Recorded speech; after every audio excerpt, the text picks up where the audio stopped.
Hey guys, Surfer here. Today, I wanted to make a video that elaborates on the PvP system in Ashes of Creation. Since there's no arenas yet, this will only be elaborating on open world PvP and what to expect and what to look out for. Before we get into combat, we need to talk about arguably Ashes of Creation's most impactful system, the corruption system. Corruption functions as such. There are non-combatants, which are shown as green, combatants, which are shown as purple, and corrupted, which are shown as red. If a non-combatant attacks another non-combatant or a combatant, they are flagged for PvP and become a combatant. But if they attack a corrupted player, they remain as a non-combatant. If a combatant kills another combatant or a corrupted player, they remain as a combatant. However, if they kill a non-combatant, they become corrupted. Now that we know how to acquire corruption, we can discuss what it does. Corruption is a debuff that applies to your character that allows your gear, including complete weapons and armor, to be dropped on death. Also, depending on how much blight you accrue, you exponentially get weaker and get a higher bounty placed on you. As it can be seen, there is no incentive to be corrupted in the long term, only in the short term, so pick your engagements properly. There are reasons to kill other players in the open world, like material drops and pushing people off of a farming spot, but if the combat is non-consensual and they don't fight back, you will get corrupted. With that cleared up, we can finally talk about the meat of the meal, the actual PvP encounters.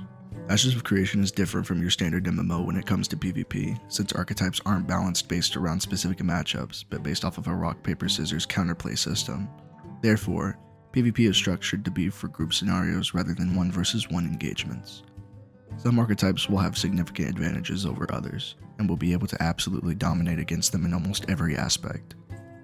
Having a small group to travel with while expecting PvP is not only encouraged, but possibly mandatory, considering how organized some guilds will be when declaring war on other guilds.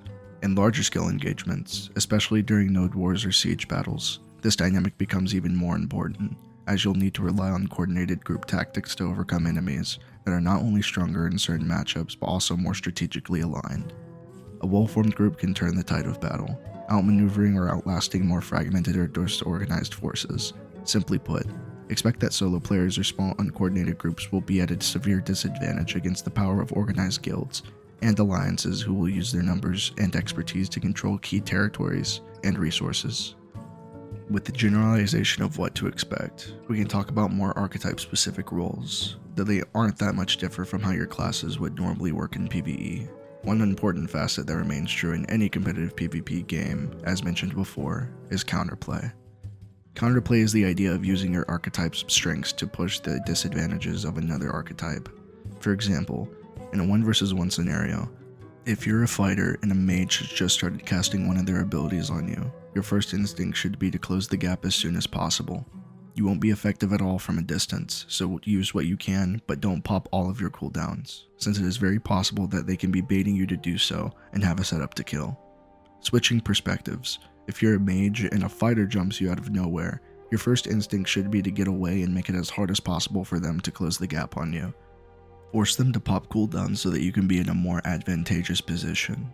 This dynamic is prevalent through all the archetypes, although since we don't nearly know enough to say for certain what archetypes are best and worst against what, we can still say what you need to avoid and what you need to push on archetypes if it applies to your archetype strengths.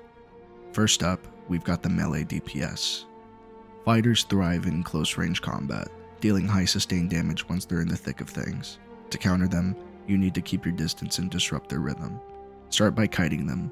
Whether you're a ranged or caster class, you need to maintain that crucial distance. Use snares, slows, or roots to prevent them from closing the gap. Next, crowd control is your best friend. Melee DPS often lack mobility after popping cooldowns, so hitting them with stuns or silences when they try to engage can cripple their ability to deal damage. And finally, area denial. Melee characters often rely on staying within a specific space to maximize their damage. Use terrain or AoE abilities to zone them out and limit their movement. Next, let's talk about ranged DPS. Those glass cannon characters who deal massive damage from afar, but their low health makes them vulnerable if you can close the distance. Use movement abilities or gap closers to force them into melee combat, where they're not nearly as effective. Crowd control is also crucial. These classes rely on positioning, so snaring or stunning them when they try to kite you can put you in control of the fight. Finally, flanking and applying pressure can throw them off. If you can get behind them or create distractions, they'll struggle to focus on a single target and land those big hits. Now, we can't forget about healers. They're the backbone of any group, keeping their allies alive long after the DPS would have fallen, but even they have their weaknesses. Interrupting their healing is crucial. Stuns, silences, or knockdowns can stop them from casting their most important spells, forcing them to play defensively. Focus fire is another great strategy. Healers often have low defenses, so applying pressure and focusing on them can make them burn through their healing resources quickly. And lastly, mobility is key. Healers love to position themselves safely behind tanks or at the back of the group. Closing the gap quickly and preventing them from repositioning puts the pressure squarely on their shoulders. Tanks are the walls of PvP combat, soaking up damage and controlling the battlefield, but even tanks have vulnerabilities that can be exploited.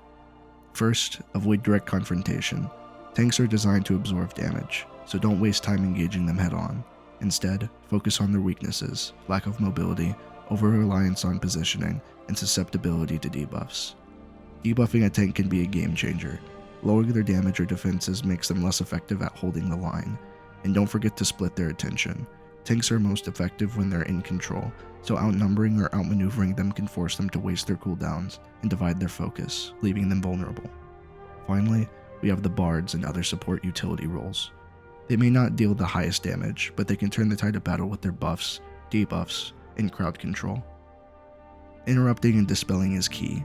These characters rely on long duration buffs or healing over time, so shutting them down with interrupts or dispels is one of the most effective ways to neutralize their impact. Targeting their weaknesses is also important. While they're incredibly useful, support roles tend to have low defenses and damage output. Apply pressure to isolate them or take them out of the fight quickly. And if they start chaining crowd control, you'll want to break it as quickly as possible. Having cleanses or CC breaks available can turn the tables and prevent them from locking down your entire team in a fight. With that, hopefully now you're prepared for PvP and Ashes of Creation. If you enjoyed this video, like and subscribe to see more content like this. That's all for now. I'll see you next time. Bye bye.